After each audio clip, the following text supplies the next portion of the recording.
Tantas lutas, tantas dores num deserto. Pareço estar, mas te entrego os meus temores. Sei que em ti, Senhor, posso confiar.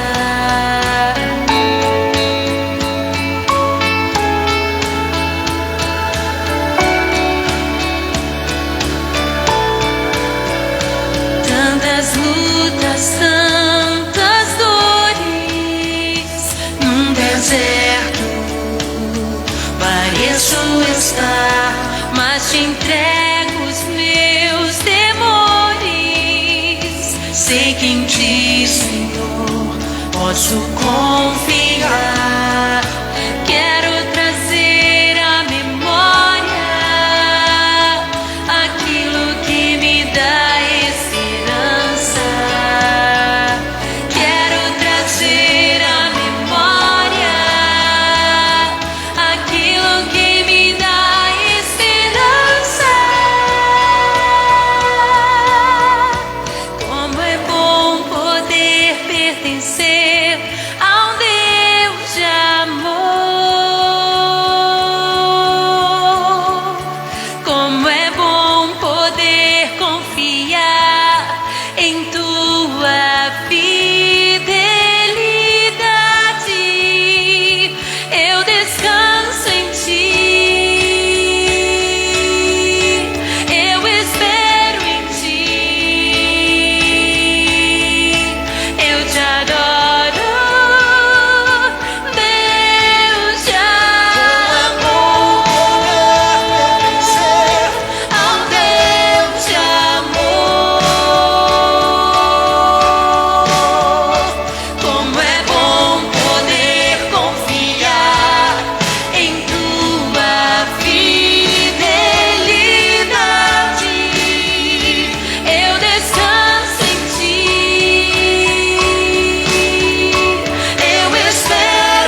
Boa noite, irmãos. É com grande alegria que nós nos reunimos mais uma vez para juntos nós louvarmos ao Senhor. Como deve ser de conhecimento dos irmãos, e se não for, relembrando, o nosso pastor Paulo Sérgio não está aqui conosco nessa noite, porque ele está lá em Tesouro, levando a ceia do Senhor. Então hoje nós estamos aqui reunidos juntos para louvar ao Senhor. E que isso realmente seja o nosso foco, o nosso objetivo. Prestar um culto, não assistir um culto. Prestar um culto, um serviço de adoração ao nosso Deus. Convido os irmãos para que abram suas Bíblias em Jeremias, no capítulo 10. Profeta Jeremias, no capítulo 10. Nós leremos apenas os versos 6 e 7.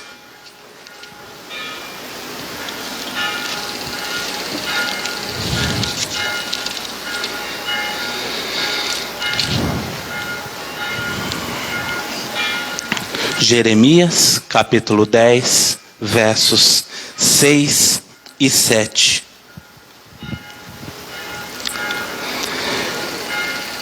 Diz assim a palavra do Senhor: Ninguém há semelhante a ti, ó Senhor.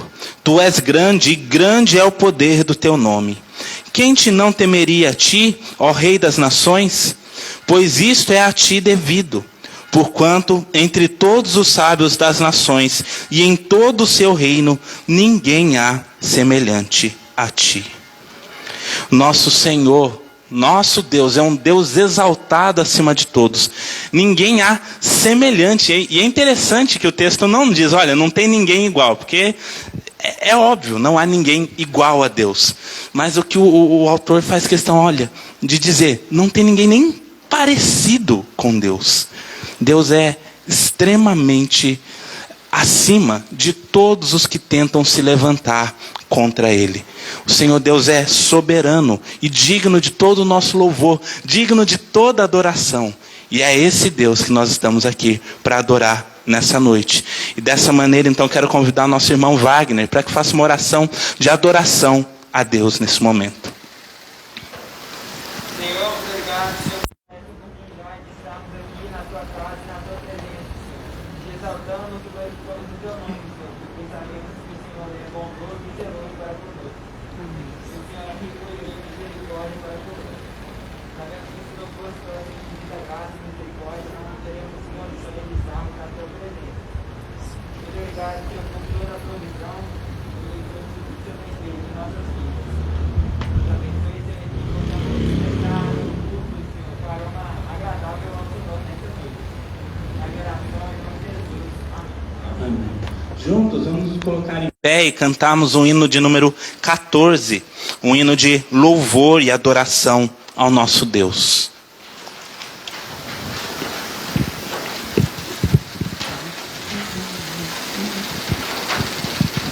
Hino de número 14.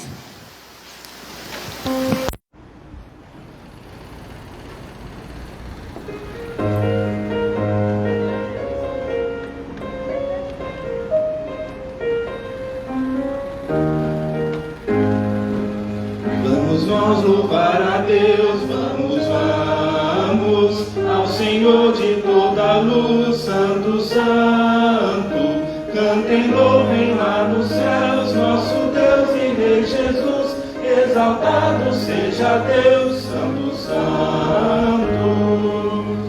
Exaltado seja nosso Deus e Pai. Exaltado para sempre o exaltai. Cantem, louvem lá nos céus, nosso Deus e Rei Jesus. Exaltado seja Deus, Santo, Santo. Nosso Deus eterno Pai, Santo, Santo. Deu-nos bênçãos por Jesus, vede, vede.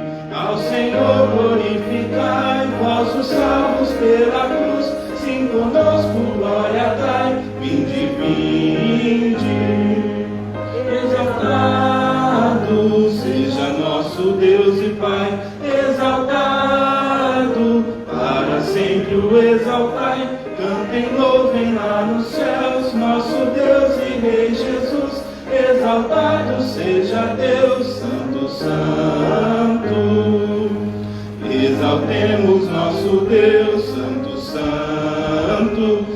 exaltemos com fervor hoje. Tributemos todos nós hinos santos de louvor, sem louvor em alta voz, hoje. Exaltado seja nosso Deus e Pai, exaltado, para sempre o exaltai. Cantem, louvem lá nos céus, nosso Deus e Rei Jesus. Exaltado seja Deus, Santo, Santo. Irmãos, podem se assentar. Abra mais uma vez a sua Bíblia, agora em outro profeta, o profeta Isaías, no capítulo 53.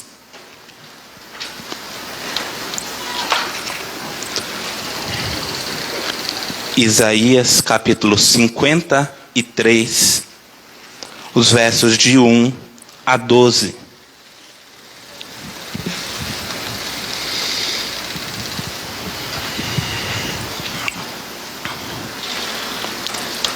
Isaías 53, do 1 ao 12, eu farei a leitura e peço que os irmãos acompanhem.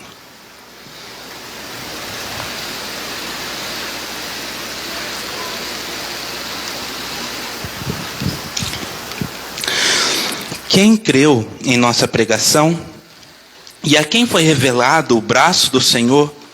Porque foi subindo como renovo perante ele, e como raiz de uma terra seca. Não tinha aparência nem formosura. Olhámo-lo, mas nenhuma beleza havia que nos agradasse. Era desprezado e o mais rejeitado entre os homens. Homem de dores e que sabe o que é padecer. E como um de quem os homens escondem o rosto, era desprezado e dele não fizemos caso. Certamente ele tomou sobre si as nossas enfermidades, e as nossas dores levou sobre si. E nós o reputávamos por aflito, ferido de Deus e oprimido. Mas ele foi traspassado pelas nossas transgressões e moído pelas nossas iniquidades. O castigo que nos traz a paz estava sobre ele, e pelas suas pisaduras fomos sarados. Todos nós andávamos desgarrados como ovelhas, cada um se desviava pelo caminho, mas o Senhor fez cair sobre ele a iniquidade de nós todos. Ele foi oprimido e humilhado, mas não abriu a boca. Como o cordeiro foi levado ao matadouro, e como ovelha muda perante os seus tosqueadores, ele não abriu a boca.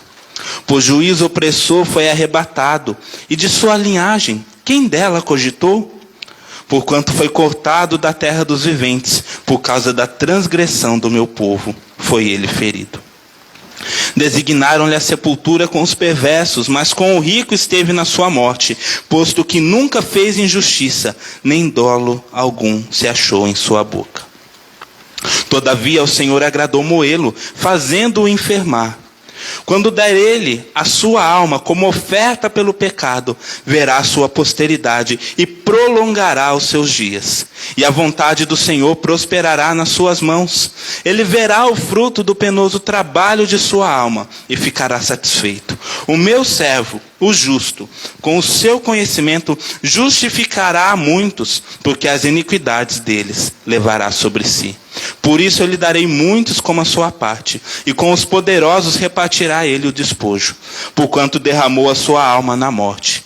Foi contado com os transgressores, contudo, levou sobre si o pecado de muitos, e pelos transgressores intercedeu. Irmãos, esse é um texto que nós deveríamos ler todos os dias. E não somente ler, e tentar imaginar qual foi o sofrimento de Jesus Cristo, pagando pelos pecados que não eram dele, mas eram nossos.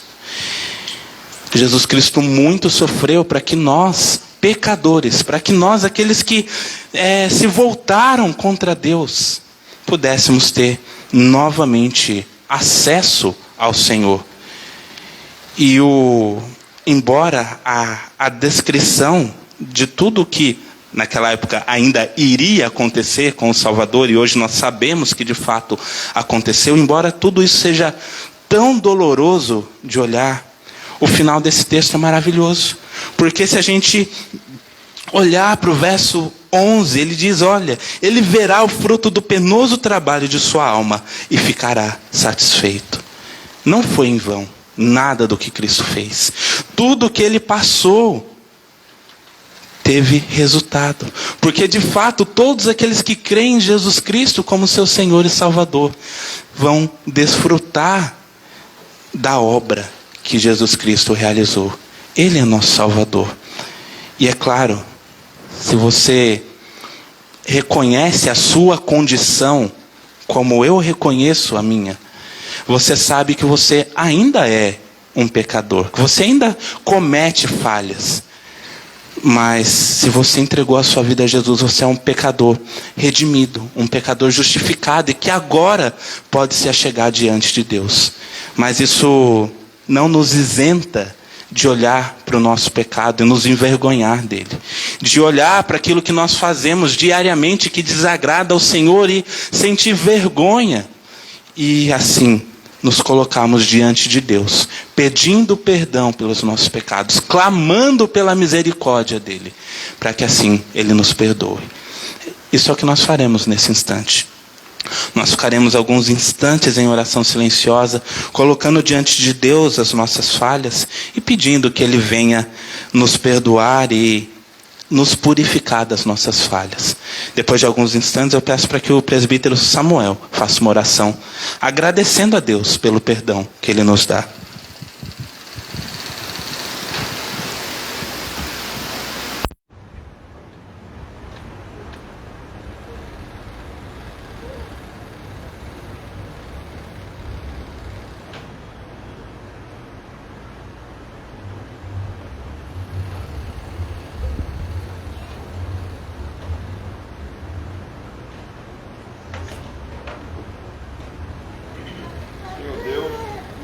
Senhor, agradável estar na tua presença. Meu Deus, muito obrigado, Deus, por essa oportunidade de estar na casa do Senhor. Nesse momento, Deus, temos toda certeza, Senhor Deus, pelo perdão dos nossos pecados. Eu sou Deus, teu único filho para morrer na cruz. Nesse momento, Deus, pedimos realmente especial que as nossas vidas, Deus, possa estar cumprindo a tua mão poderosa sobre cada um de nós, coração quebrantado. Que a plenitude do Espírito Santo, Senhor Deus, acampe em nossos corações. Abençoa a vida do ímpio, Deus, que está à frente. Tudo isso, Deus, eu louvo o Senhor e agradeço. Em nome de Jesus. Amém. Amém. Peço ainda que os irmãos abram suas Bíblias agora no Novo Testamento, em Filipenses, capítulo 2, carta do apóstolo Paulo aos Filipenses, no capítulo 2, os versos de 9 a 11.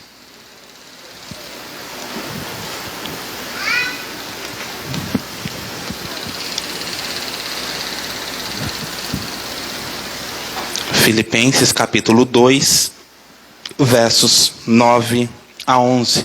Nós vamos ler apenas os versos de 9 a 11, mas eu preciso comentar algo ainda sobre os versos anteriores. Esse texto, a parte anterior está muito, na verdade todo esse texto está muito conectado ao texto de Isaías 53 que nós acabamos de ler.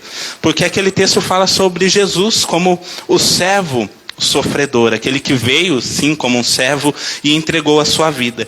E aqui, a partir do verso 5, nós temos uma repetição dessa verdade, falando sobre Jesus Cristo, agora não mais de forma figurada ou não profética, porque já havia acontecido, mas fala também sobre Jesus Cristo se humilhando, vindo ao mundo em forma de servo, tornando-se obediente até a morte de cruz, como diz ali o verso 8.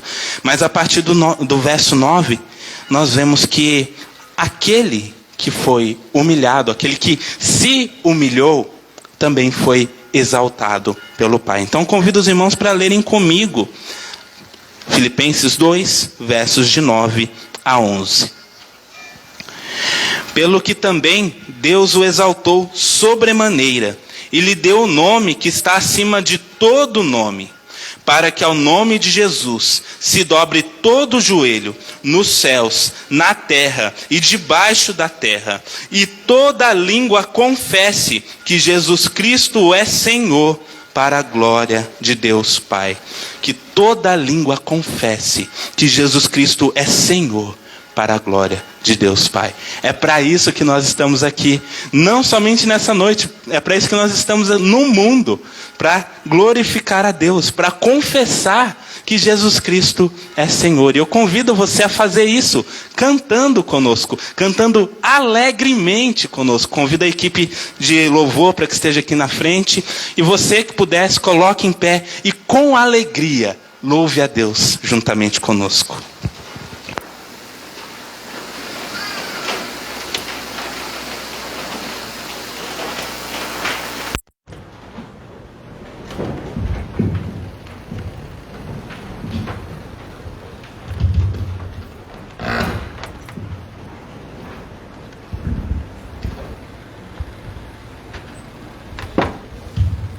Boa noite, irmãos.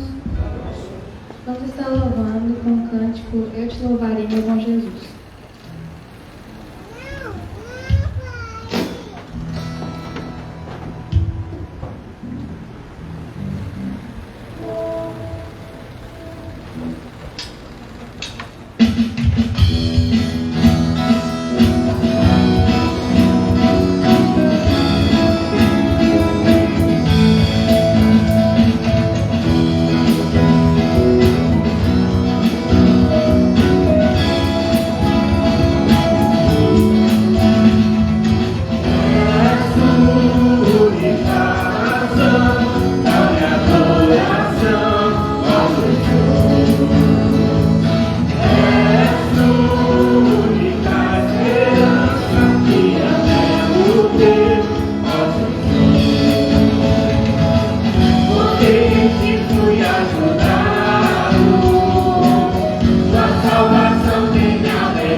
Em oração. Senhor, nós te louvamos pelo privilégio que temos de estar na tua casa. Te louvamos, Senhor, porque apesar dos nossos pecados, o Senhor nos ama. E pedimos ao Senhor que o Senhor nos ajude, Pai, a cada dia a viver uma vida de acordo com a tua vontade. Tem misericórdia de nós, ajude-nos a te servir e servir melhor, Pai. Que este ano cada um de nós possamos rever os nossos conceitos diante do Senhor. E querer viver uma vida parecida com o Senhor, simples como o Senhor. Aquilo que cantamos, que venha a ser vivenciado nas nossas vidas a cada dia, a cada instante, Pai. Fica conosco, nos prepare para ouvir o teu recado nesta noite, que nós venhamos a ouvir e praticar no nosso cotidiano. Tudo isso nós pedimos e te agradecemos no nome de Jesus. Amém. Podem se sentar.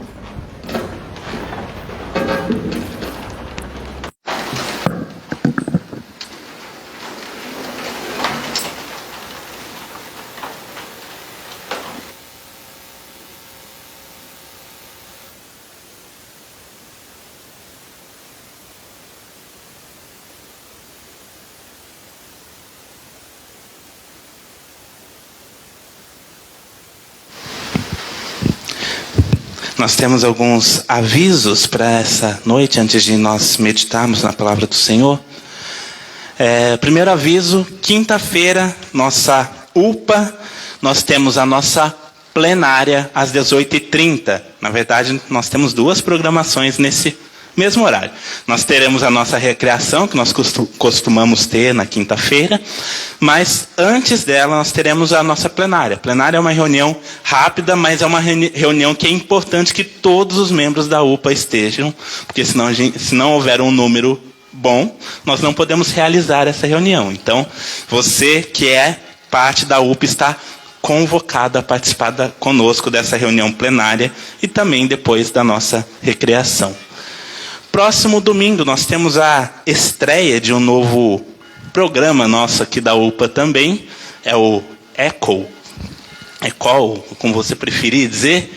Nós temos a nossa sigla ali e eu não vou falar o porquê dela não. Vou falar só no domingo para quem estiver lá. Então deixa a curiosidade para vocês. Mas domingo após o culto, você que é parte da nossa UPA está convidado a se reunir na frente da casa da nossa irmã Viviane e do nosso irmão Jaiminho. Toda a UPA está convidada para a gente ter um momento muito agradável lá.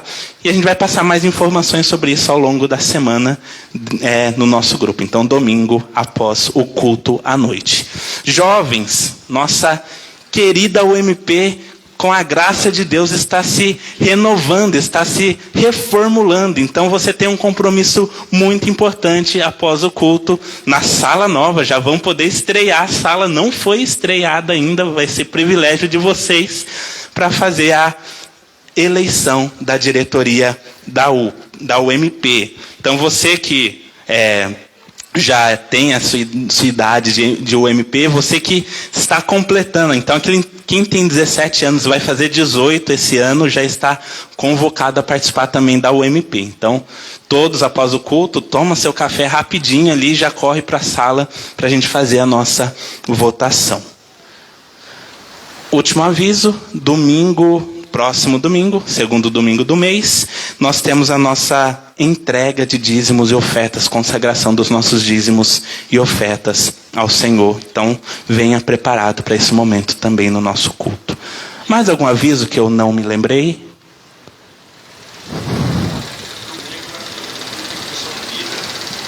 Oi? Vai ser nesse domingo ou é no outro? É no outro, né? Sem ser no próximo... no próximo já. Então a gente vai ter também a arrecadação de uma oferta para a Missão Vida. Então se você também puder contribuir com isso, a Missão Vida está precisando muito da nossa ajuda. Então se você puder, contribua também, venha preparado para esse momento no culto. Mais algum? Então, as nossas crianças estão convidadas a irem também ao seu culto, ao culto infantil. Então, nossos professores, nossas crianças estão convidadas a ir a esse momento.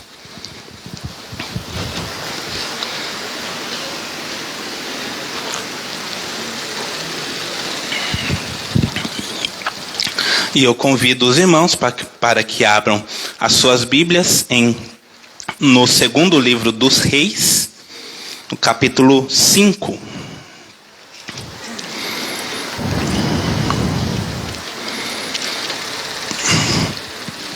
Segundo livro dos Reis, capítulo 5, nós vamos ler dos versos 1 a 6. A exemplo do que o pastor fez no domingo passado, onde nós comemoramos o dia do homem presbiteriano, ele falou acerca de um servo do Senhor. Hoje nós vamos falar acerca de uma serva do Senhor, em também alusão, claro, ao dia da mulher presbiteriana, mas, assim como o pastor disse, essa mensagem não é só para as mulheres, é para nós homens também. Nós vamos aprender com uma serva, mas ela ensina a homens e a mulheres. Ela ensina a servos do Senhor. Então nós vamos meditar nessa mensagem nesta noite. Segundo livro dos Reis, capítulo 5, versos de 1 a 6. Diz assim a palavra do Senhor: Naamã, comandante do exército do rei da Síria, era grande homem diante do seu senhor e de muito conceito, porque por ele o Senhor dera vitória à Síria. Era ele herói da guerra, porém leproso. Saíram tropas da Síria e da terra de Israel, levaram cativa uma menina que ficou ao serviço da mulher de Naamã. Disse ela à sua senhora: tomara o meu senhor estivesse diante do profeta que está em Samaria, ele o restauraria da sua lepra. Então foi Naamã e disse ao seu senhor: assim e assim falou a jovem que é da terra de Israel. Respondeu o rei da Síria: vai, anda e enviarei uma carta ao rei de Israel. Ele partiu e levou consigo 10 talentos de prata, 6.000 ciclos de ouro e 10 vestes festivais. Levou também ao rei de Israel a carta que dizia: logo, em chegando-te esta carta, saberás que eu te enviei Naamã, meu servo, para que o cures da sua lepra. Ore comigo nesse momento e peça para que Deus fale aos nossos corações nessa noite. Senhor Deus, graças nós te damos, porque o Senhor tem cuidado de nós. Agradecemos pela tua palavra maravilhosa que nós podemos ler e meditar. Nós agradecemos porque o Senhor também nos dá o teu Santo Espírito para que a gente possa entender aquilo que o Senhor nos diz. Sabemos que a Bíblia é um livro verdadeiro, mas que se nós não tivermos a instrução do teu Espírito, nós vamos ler e não vamos entender nada. Por isso, Senhor, nós pedimos para que o Senhor nos esclareça a tua palavra, que o Senhor nos ajude a compreender as verdades que o Senhor tem para nós. Em nome de Jesus que eu oro, agradecido. Amém. Antes de falar sobre o texto, quero também trazer alguns dados verdadeiros e que nos elucidam um pouco aquilo que nós vamos falar.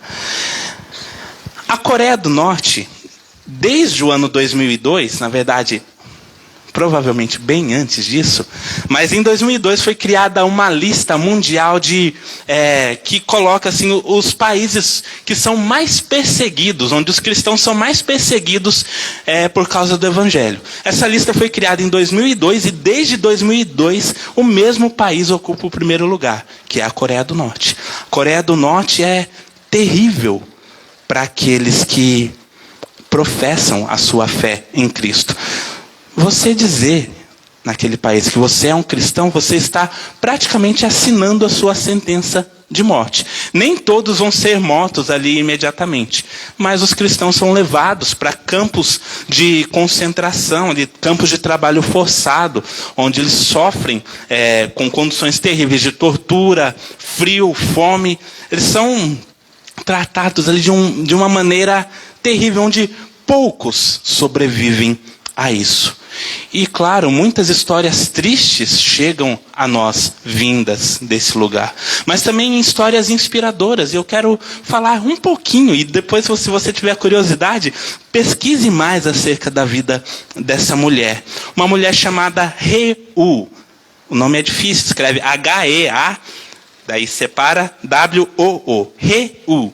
Reu foi presa e levada a um desses campos de trabalho forçado quando a sua fé foi descoberta.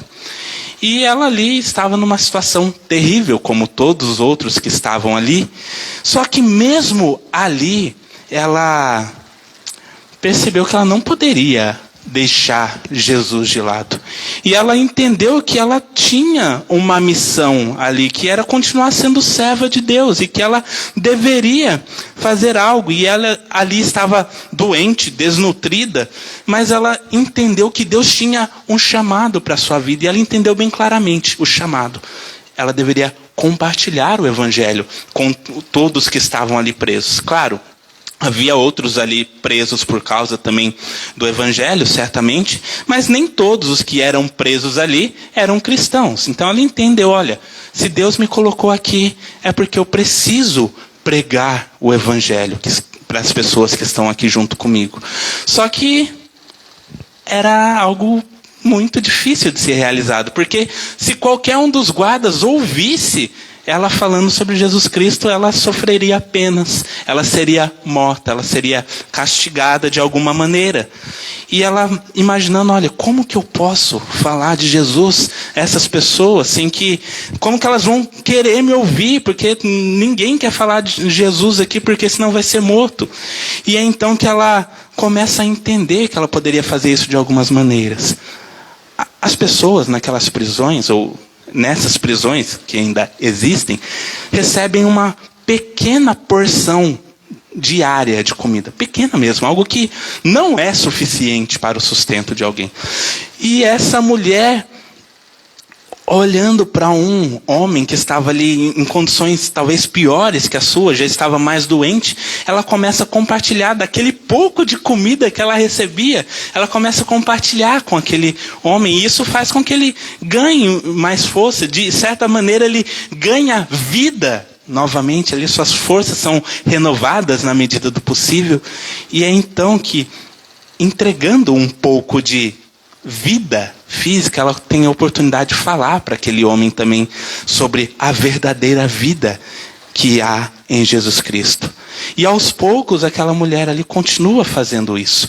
E um grupo ali de aproximadamente 5 pessoas foi formado ali, um grupo de cristãos dentro daquela prisão, onde eles tentavam ao máximo se esconder quando podiam e cultuar a Deus. Juntamente ali eles, fugindo e se escondendo, cultuavam ao Senhor, se reuniam nos banheiros para cultuar o Senhor. E também uma outra história que ela conta é que quando chovia lá, em algumas épocas do ano, era muito frio e era ruim, só que os telhados faziam muito barulho. Então, quando vinham essas chuvas que tinham goteiras e os molhavam ali, era um momento feliz, porque era um momento onde eles podiam louvar o Senhor de uma forma mais alta, porque ninguém escutava por causa do barulho. E ali, verdadeiros cristãos foram moldados. Contrariando todas as baixas possibilidades de sobrevivência, felizmente Reu consegue sair da prisão. Hoje ela vive como uma refugiada na Coreia do Sul, não mais na Coreia do Norte, e ela tem essa liberdade de contar o seu testemunho. Ela esteve no Brasil, inclusive, no ano de 2015, se eu não me engano, e ela teve um congresso ali e contou a sua história, mas ela também deixou uma afirmação que deve falar muito ao nosso coração. Ela disse, olha, eu fico impressionada com a grande liberdade aqui que vocês têm de adorar a Deus. E o que deve que deve mexer com o nosso coração com toda a liberdade que nós temos para falar de Deus, para cultuar ao nosso Deus, o que nós temos feito? Será que nós temos adorado a Deus com o mínimo de vontade, de desejo, como aquela mulher, juntamente com outros, faziam naquela prisão? Ou será que nós temos sido relapsos nisso? Será que nós não temos aproveitado as oportunidades que nós temos? Voltando então ao nosso texto, claro, fazendo uma ponte com aquilo que foi falado, Reu foi uma grande serva de Deus em um ambiente completamente hostil. Ela é uma serva de Deus, não morreu ainda. Mas em uma situação completamente hostil, ela serviu a Deus. E o que nós podemos ver nesse texto é uma serva do Senhor também, que em uma situação completamente hostil, em uma situação completamente difícil, ela também serviu ao Senhor. É claro, muitas vezes nós olhamos para esse texto e nós olhamos para o grande milagre da cura de Naamã. Essa história é mais conhecida quando nós pensamos na cura, naquele homem que foi curado da lepra. Só que muitas vezes a gente não presta atenção em uma personagem muito importante nessa história. Só que ela nem sequer tem o seu nome citado. Então muitas vezes a gente não olha para a vida dela. Mas essa garota, essa menina, essa escrava, teve um papel muito importante na história de Naamã. E isso só foi possível porque essa serva de Naamã era primeiramente uma serva de Deus. E ela não se esqueceu de quem ela era. E dentro das condições ruins que ela vivia, ela ainda assim adorou ao Senhor.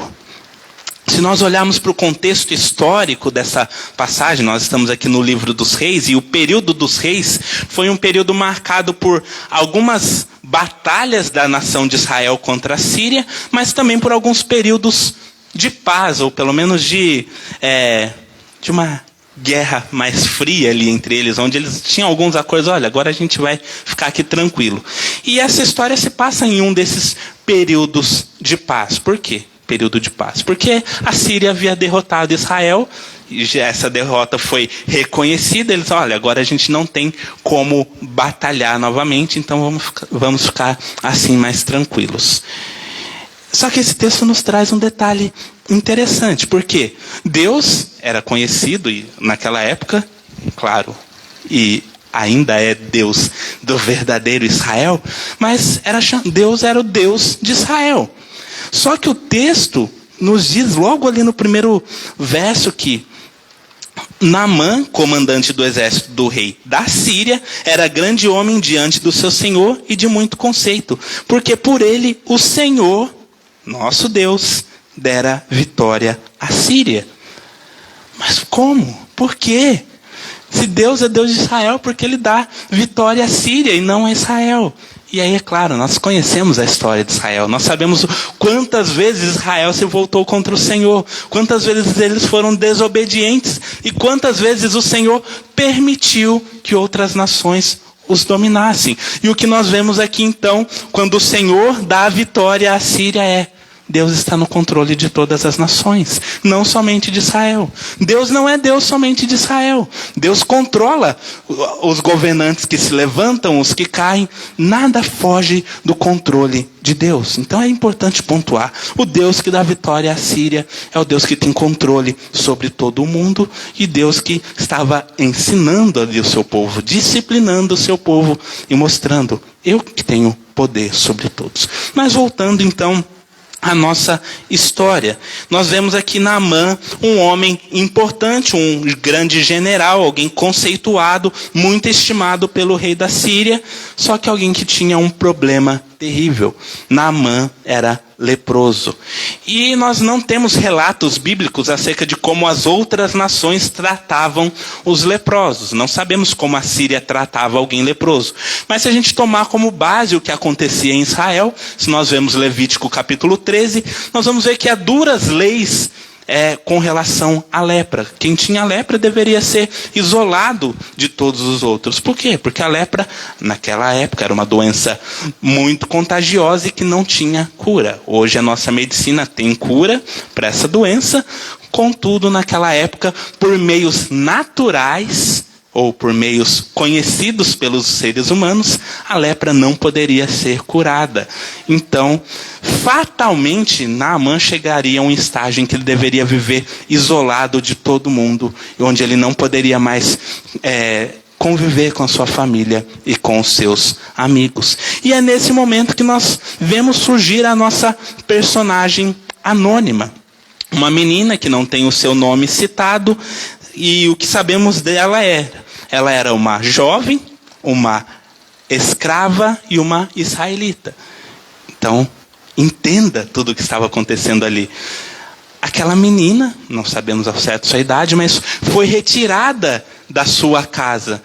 Talvez seus pais tenham sido mortos, talvez seus pais também tenham sido presos, talvez toda a sua família tenha sido arrasada pela Síria, e essa menina foi levada como escrava para servir não qualquer pessoa na Síria, mas para servir o general ali responsável pela destruição da sua família, pela destruição ali parcial do seu povo e das pessoas com que ela tinha convívio.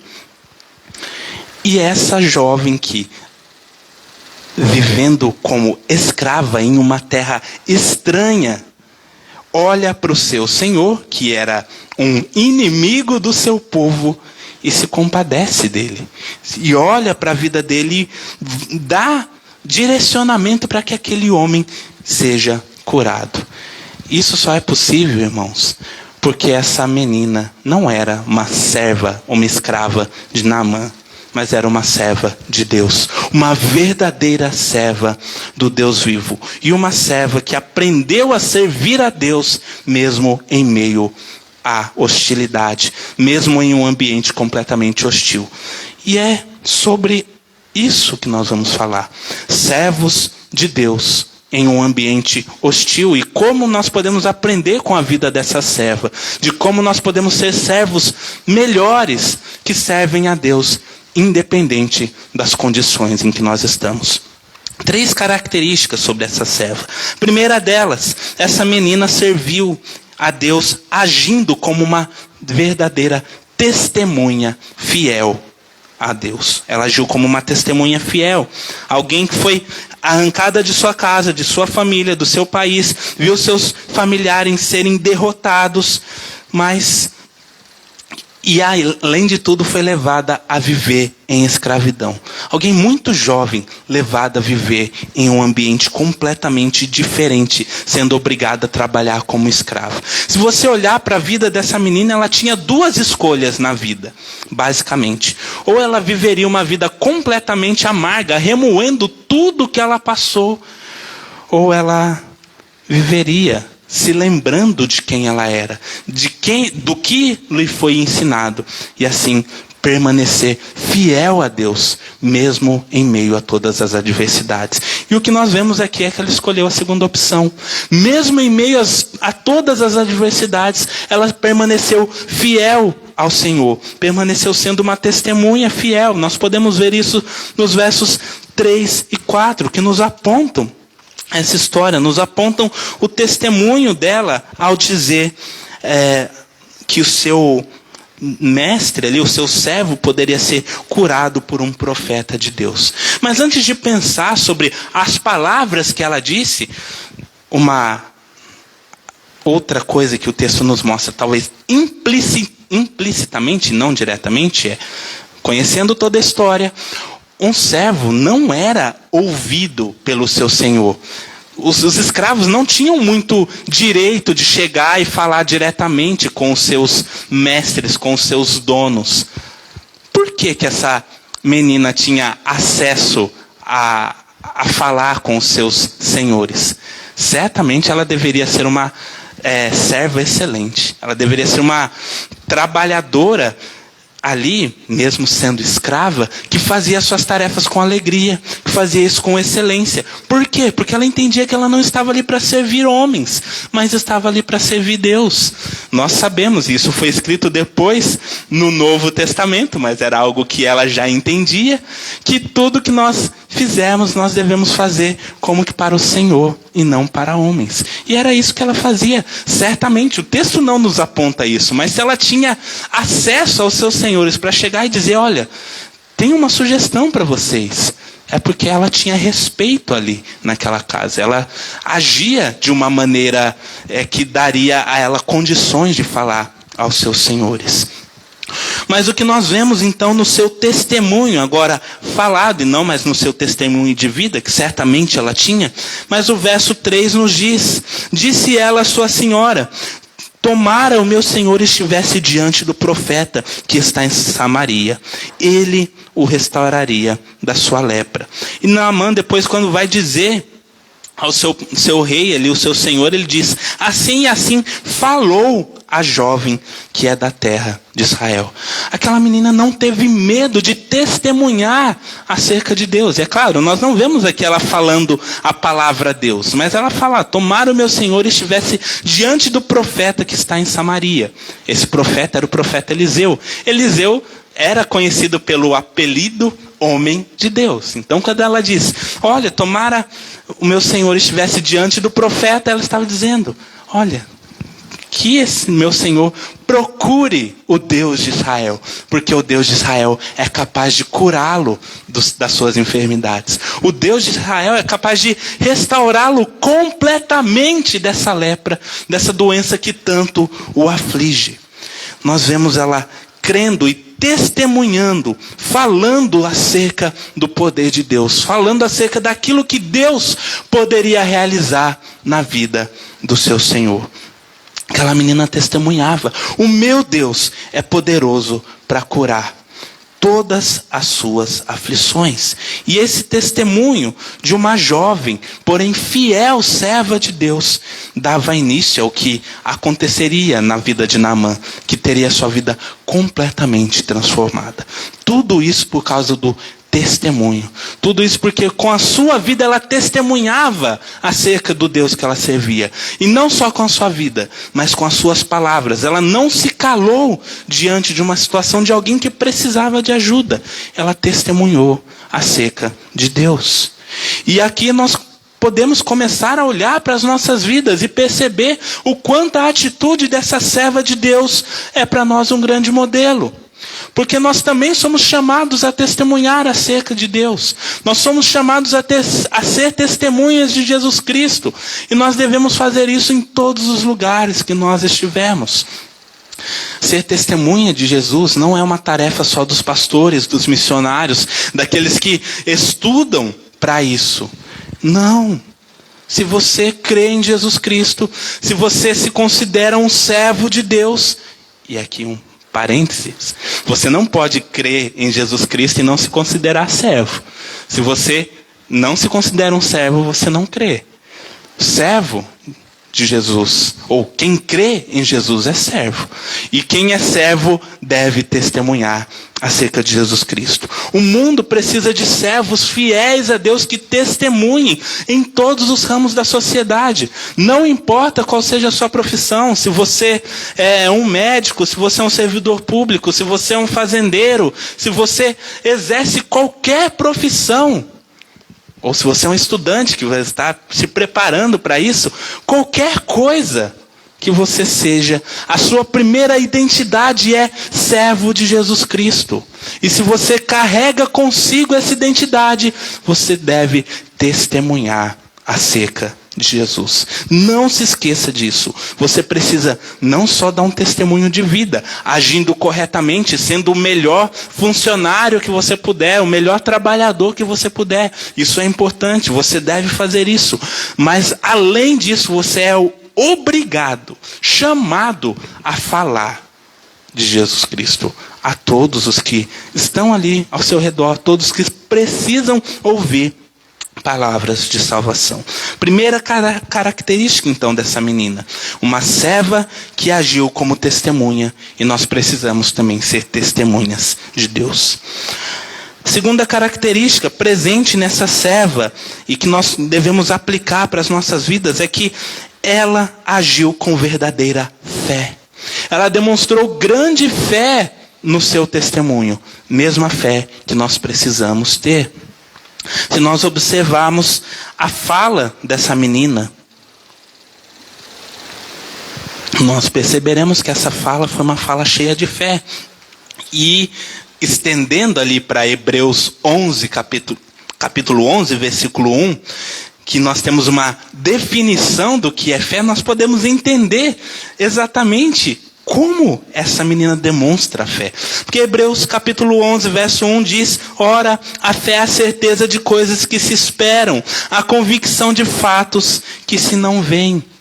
E olhe para a fala dela, ali no verso 3, quando ela diz: tomara o meu Senhor estivesse diante do profeta que está em Samaria, ele o restauraria da sua lepra. só tem certeza nessa fala, não há uma sombra de dúvida. Ela diz, o profeta, se ele estivesse ali na frente do profeta, do homem de Deus, ele certamente seria restaurado da sua lepra. Isso é fé. Certeza de coisas que se esperam, convicção de fatos que se não veem. E isso nós estendemos se nós estendemos para a história do profeta Eliseu, ela realmente tinha convicção de fatos que ela não presenciou, de coisas que ela não viu, porque a Bíblia nos afirma, mais lá na frente, em Lucas capítulo 4, no verso 27, que Naamã foi o único homem curado de lepra pelo profeta Eliseu. Claro, usando o poder de Deus. Deus curou outras pessoas de lepra. Nós vemos Jesus curando leprosos. Há relato de outros leprosos sendo curados na Bíblia. Só que Eliseu, o profeta, que ela falou, olha, vai lá para aquele profeta. Ele nunca havia curado nenhuma outra pessoa. Então essa menina olha para o poder de Deus e não para o poder do profeta e diz, olha, eu sei que Deus pode curar. Eu nunca vi ele fazendo esse milagre específico, mas eu sei que ele pode fazer. E outra coisa, nós não sabemos se essa menina presenciou com seus próprios olhos os milagres realizados por Deus. A Bíblia não nos diz isso.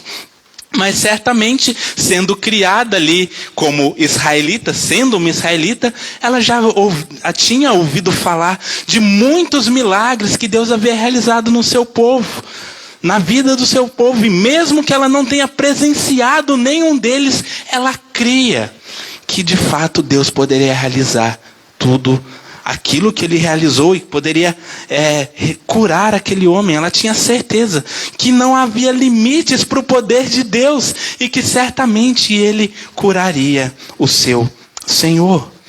Então ela diz, vá até o profeta e Deus vai te curar. Ela não diz, talvez Deus te cure. Ela diz, Deus vai curar. Certamente Deus vai curar. Ele tem poder para isso. E a fé dessa menina foi tão grande a ponto de convencer, de fato, Naamã a ir até aquele profeta e buscar a sua cura. E aqui a gente precisa pesquisar um pouco para saber que Naamã não andou 5 minutos para chegar até o profeta Eliseu. Naamã estava a cerca de 160 quilômetros de distância de Eliseu. E claro, para nós hoje essa não é uma distância tão grande. É pouco mais do que aqui em Rondonópolis, uma viagem que a gente faria tranquilamente em um dia. Mas transporte isso para o contexto bíblico, onde eram carruagens, onde as pessoas andavam a pé, andavam a cavalo. 160 quilômetros não era algo tão simples. E se a gente olhar o texto, ele foi carregado de presentes. Então essa foi uma viagem demorada, foi um trajeto difícil. E pense no risco que aquela menina correu ao dar essa instrução para o seu Senhor. Pense no fato de que se Naamã chegasse lá e ele não fosse curado, o quão feliz ele ia voltar para casa. O quanto aquela menina poderia sofrer com a ira do seu Senhor se ele não fosse realmente curado. Ela põe a sua própria vida em risco por testemunhar com fé acerca do que ela cria que Deus poderia realmente realizar. E nós vemos então Naamã caminhando, indo em direção ao profeta de Deus, porque aquela menina nem por um instante duvidou do poder de Deus Todo-Poderoso. E aqui mais uma vez eu convido você a olhar para a sua vida. Convido cada um de nós a olharmos para as nossas vidas. Porque hoje nós estamos em uma época em que é muito difícil falar verdadeiramente sobre a fé em um Deus Todo-Poderoso. Ou melhor, nós falamos abertamente, eu creio que Deus é todo-poderoso. Só que muitas vezes, embora nós falemos isso com os nossos lábios, nós temos dificuldade em crer nisso com o nosso coração. Nós falamos sobre isso, mas o nosso coração se esfria para acreditar que Deus realmente realiza milagres hoje. E é claro, nós vivemos em uma sociedade em que muitas pessoas estão sendo enganadas. Infelizmente, isso acaba minando um pouco, destruindo um pouco a nossa fé, porque a gente vê tantos shows da fé, tantas coisas assim que tantas enganações, tantas pessoas sendo enganadas por pessoas que prometem curas e na verdade estão ali fazendo um show, enganando pessoas, deturpando a palavra de Deus. E isso faz com que muitas vezes a gente duvide do real poder de Deus. Nós ficamos tão preocupados em olhar para essas pessoas que, claro, são terríveis e estão enganando o povo, dizendo que Deus cure, quando na verdade não é Deus que está agindo naquele lugar, que nós fechamos os nossos olhos para a realidade que a Bíblia nos mostra, que Deus sim, ainda é todo-poderoso. Deus ainda pode realizar verdadeiros milagres nas nossas vidas. É claro, não segundo a nossa vontade, segundo aquilo que Ele quer, segundo aquilo que Ele entende e sabe o que é melhor. Mas nós não podemos perder a nossa fé em Deus. Malaquias 3,6 afirma: porque eu, o Senhor, não mudo. E se você olha para a Bíblia e você crê que todos os milagres relatados na palavra de Deus são reais, se você crê que Deus curou o leproso, se você crê que Jesus fez muitos milagres, você deve crer que Deus ainda pode realizar milagres hoje. Nós não devemos desprezar a medicina, que graças a Deus avança muito bem. Nós temos pessoas partindo para estudar medicina, temos outros jovens com esse mesmo interesse, e isso é maravilhoso, porque Deus dá condições de a medicina evoluir. Mas aonde a medicina não alcança, onde nós não vemos soluções, Deus ainda pode agir milagrosamente. Deus pode realizar milagres ainda hoje. Não esqueça disso. Não perca a fé em Deus. Mas não queira também que Deus haja como um servo teu. Se coloque diante dele humildemente, sabendo, se Deus quiser, Ele pode curar. Se Deus quiser, Ele pode fazer. Deus é poderoso. Tenha fé em Deus. Não deixe que ninguém destrua a sua fé em um Deus todo-poderoso. Testemunhe sobre Deus, testemunhe sobre Jesus Cristo e haja com fé verdadeira no Senhor. Em último lugar, uma última característica que nós podemos destacar também dessa serva, e que é muito importante também para as nossas vidas, e que talvez seja o ponto mais difícil de nós atingirmos, é que essa garota, essa serva, essa escrava, agiu com amor e compaixão pelos perdidos. Verdadeiro amor, verdadeira compaixão pelos perdidos. E se você olhar muito bem para tudo que foi falado aqui, creio que dentro das condições que ela vivia, esse foi o ponto mais difícil. Tiago, em seu capítulo 2, no verso 26, nos diz que a fé sem obras é morta. Nós vemos essa escrava israelita, então, demonstrando não somente fé, mas demonstrando obras também, ao se manifestar com amor e compaixão por alguém que estava ali perdido, por alguém que estava necessitando de ajuda. E aí eu convido você a mais uma vez se lembrar do contexto que ela estava. Ela era uma escrava, não era uma empregada remunerada. Ela não estava ali pela sua própria vontade. Ela estava obrigada a servir aqueles que derrotaram o seu povo. Se nós olharmos com olhos humanos, não estou falando de alguém que teve o seu coração transformado por Jesus Cristo. Se nós olharmos com olhos humanos, ela não tinha obrigação nenhuma de demonstrar amor ou compaixão por aqueles que colocaram ela naquela posição. E seria, humanamente falando, completamente natural que ela nutrisse sentimentos de ódio e vingança. E aqui a gente deve tomar cuidado com as vinganças gospel, que muitas vezes as pessoas colocam ali, dizendo, olha, não, é que Deus vai fazer você pagar. E claro, Deus é juiz, mas nós não somos. Deus vai retribuir cada um segundo aquilo que fez, certamente. A Bíblia nos diz que Deus é justo. Só que se nós olharmos para a vida dela, talvez muitas pessoas olhariam e diriam, olha, bem feito que Naamã está leproso. É Deus castigando. Deus está trazendo o castigo por alguém que derrotou o seu povo. Claro, poderia ser juízo de Deus na vida dele? Claro que poderia ser. Mas nós vemos que o próprio Deus, e isso nos mostra no verso 1, que o próprio Deus havia dado a vitória à Síria. O próprio Deus havia conduzido Naamã para que derrotasse o seu povo. E então, quando nós olhamos para isso, e talvez até alguns de nós, olhando para a situação dela, pensasse, não, ela não precisa falar, deixa que aquele homem morra, deixa que aquele homem sofra. Mas não, ao invés disso, aquela menina escrava olha para o seu Senhor. E ela sabe que existe solução para a vida dele. E ela não se cala. Ela poderia simplesmente ter se calado. Ela poderia continuar crendo que Deus poderia curar, mas não falar nada. Fala, deixa que ele se resolva. Mas não, ela olha para alguém que sofria e ela tem amor. Ela tem verdadeira compaixão. E ela não se cala diante da aflição de Naamã. Talvez passasse pela mente dela a lei que lhe foi ensinada lá em Levítico, capítulo 19, verso 18, que diz: não te vingarás, nem guardarás ira contra os filhos do teu povo, mas amará o teu próximo como a ti mesmo.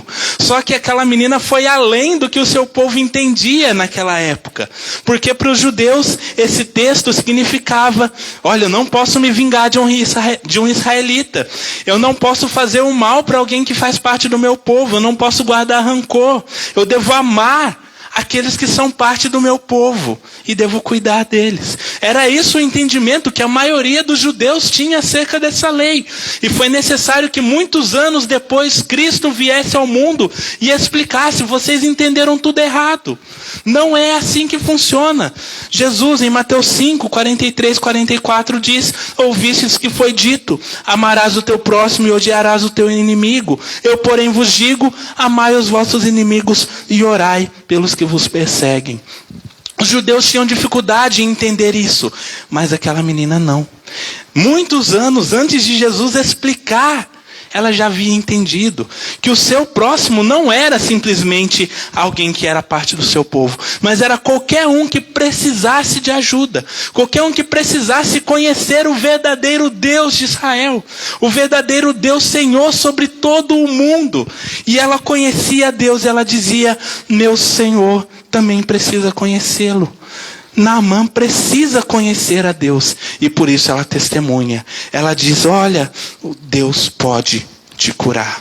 Ela não se calou, ela teve amor e compaixão pela vida daquele homem. E a grande pergunta que nós devemos nos fazer nesse momento é: o que nós faríamos no lugar daquela menina? Ou melhor, o que nós, nas aflições que nós temos hoje, nas pessoas que nos perseguem diariamente por causa da nossa fé em Deus, o que nós temos feito, como nós temos agido em relação a essas pessoas? Nós temos nos calado e torcido simplesmente para que Deus venha com vingança sobre a vida dessas pessoas? Ou nós temos compartilhado do amor de Deus, desejando que não que essas pessoas sofram com a ira de Deus, mas que sejam tocadas pelo amor e tenham suas vidas transformadas? Muitas vezes é muito mais fácil que nós desejemos que Deus venha com juízo e com ira sobre a vida dessas pessoas. Mas o que nós devemos desejar primeiramente é que Deus transforme esses corações. E é claro, e é fato, se essas pessoas não forem transformadas, elas sofrerão com o juízo de Deus. Não cabe a nós desejar que elas sejam julgadas e destruídas. É fato. Se elas não se converterem, isso já está escrito. Elas vão sofrer consequências. Cabe a nós agir também com amor e compaixão. Se nós olharmos para a sequência dessa história, nós vamos ver que realmente Naamã foi curado. Mas muito mais do que isso, muito além de ser curado fisicamente da sua doença, ele teve um encontro verdadeiro com Deus. Olhe, acompanhe comigo os versos 14 e 15 desse mesmo capítulo. Então desceu e mergulhou no Jordão 7 vezes, consoante a palavra do homem de Deus. E a sua carne se tornou como a carne de uma criança, e ficou limpo. Olha o verso 15. Voltou ao homem de Deus, ele e toda a sua comitiva. Veio, pôs-se diante dele e disse: eis que agora reconheço que em toda a terra não há Deus, senão em Israel. Eis que agora reconheço que em toda a terra não há Deus, senão em Israel. Aquele homem foi curado da sua lepra, mas acima disso ele reconheceu que não existe Deus como nosso Deus. Não existe Deus como o Senhor a quem nós servimos. E um comentarista bíblico, ao falar sobre esse texto, ainda afirma que Naamã, quando voltasse para a Síria, não seria mais um general simplesmente. Ele seria um embaixador do verdadeiro Deus vivo de Israel. E tudo isso começou pelo testemunho de uma escrava, uma serva de Deus colocada em um ambiente completamente contrário a tudo que ela queria estar. Um ambiente completamente hostil, mas alguém que não se calou. E diante de Deus, foi serva fiel. E diante do seu Senhor ali na terra, mostrou: o meu Deus é meu verdadeiro Senhor. E é por isso que eu testemunho acerca dele. E se você conhecê-lo, a sua vida também será transformada. Que testemunho dessa menina. Que exemplo para nós, que nós devemos olhar e seguir e nos colocar dispostos a servir a Deus. Já concluindo então a nossa mensagem, é necessário ainda olhar um pouquinho mais além. Porque de fato essa menina, essa serva, foi um grande exemplo para nós. Mas ela não é o maior exemplo que nós temos a seguir. Ela foi uma grande serva, mas ela não foi o grande exemplo de servo que nós temos a seguir. Mas Jesus Cristo foi. Jesus Cristo, o próprio Deus, veio ao mundo em forma de homem. Como nós lemos no início, ele se fez servo. Ele se colocou diante de nós, humilhado, humildemente, como um servo, para nos salvar, mas também para nos ensinar como viver. Se hoje nós, como os discípulos de Jesus, somos chamados a testemunhar a respeito dele, é porque o próprio Jesus, estando na terra, deu testemunho de si mesmo. Ele sempre afirmou: eu sou o Filho de Deus. Eu vim aqui trazer vida para vocês. E porque ele cumpriu exatamente tudo o que ele disse, nós sabemos que hoje nós podemos testemunhar acerca dele. Jesus também no seu ministério sempre falou acerca da importância da fé. Como aquela menina teve fé, Jesus Cristo sempre disse: olha, vocês precisam ter fé. Muitos dos milagres que Jesus realizou, ele disse: olha, isso só é possível porque há fé no coração. Se você crê que de fato Deus pode realizar, Deus vai agir. Claro, Deus não depende de nós para ele fazer nada. Ele pode agir mesmo que a gente não creia. Ele pode, ele é Deus. Mas a nossa fé, Jesus sempre nos mostrou a importância de nós termos fé. É necessário então nós cremos nessa verdade. Mas acima de tudo nós podemos ver que o maior exemplo de amor e compaixão se encontra em Cristo. Porque ele se fez homem e entregou a sua própria vida para que nós tivéssemos salvação, para que nós não fôssemos condenados. Jesus Cristo sofreu a pior das mortes, sofreu a pior das dores, e não somente a dor da crucificação, mas o peso de todo o nosso pecado estava sobre os seus ombros. E o que mais impressiona é que os seus algozes, aqueles ali que o matavam, aqueles que o prenderam, o torturaram, estavam ali, e na mesma hora Jesus olha para o Pai e ainda diz: Pai, perdoa-lhes, porque eles não sabem o que fazem. Isso é amor. Isso é compaixão. Isso é olhar para a vida de humanos que não tinham solução, estavam condenados, e dizer: olha, há esperança para vocês. Eu os amo. Eu tenho compaixão da vida de vocês, mas vocês precisam crer de fato que eu sou o Salvador, o Filho de Deus. É isso que Jesus fez. É isso que Jesus nos demonstrou. E essa é a oportunidade que Ele oferece a cada um de nós. E agora eu falo diretamente a você que já crê nessa mensagem. Você que crê que de fato Jesus Cristo é o seu Salvador. É muito importante lembrar que muitas vezes nós nos esquecemos disso. Jesus não é somente o nosso Salvador. Ele é o nosso Senhor. E se Ele é o nosso Senhor, a analogia clara disso é que nós somos escravos. Nós somos servos de Deus. E se nós somos servos, nós devemos servir. E como servos de Deus, nós somos desafiados a estar em lugares que são hostis, lugares que não são favoráveis a um cristão. Porque muitas vezes nós seremos humilhados, muitas vezes nós seremos maltratados, muitas vezes nós estaremos em meio a pessoas que não amam a Deus e que vão nos menosprezar. Mas nós temos a obrigação de sermos servos fiéis a Deus e de nos colocarmos diante dele como testemunhas fiéis, como pessoas que creem no Deus vivo e que têm fé verdadeira, e pessoas que agem não com desejo de vingança, mas com desejo de que o amor de Deus atinja aqueles que nos fazem mal. Não sei se um dia você vai ser enviado para um país onde o evangelho é perseguido. Não sei se um dia o nosso próprio país, provavelmente vai chegar um dia em que o nosso país vai sofrer com duras perseguições. Nós já temos muita perseguição hoje, mas provavelmente chegue um dia onde o nosso país sofrerá com duras perseguições, e nós seremos chamados, a exemplo daquela menina, a servir a Deus incondicionalmente, independentemente daquilo que nos façam. Nós devemos servir a Deus. Você está preparado para isso? Nós estamos preparados para isso. Nós já estamos nos preparando, já estamos servindo a Deus verdadeiramente nas nossas situações do dia a dia. Que nós pensemos sobre isso, que nós nos preparemos para servir a Deus independentemente daquilo que nos aconteça, que nós sejamos servos verdadeiros e fiéis do nosso Senhor. Isso eu desejo para a minha vida, isso eu desejo para a vida de cada um de vocês, que nós oremos então nesse sentido.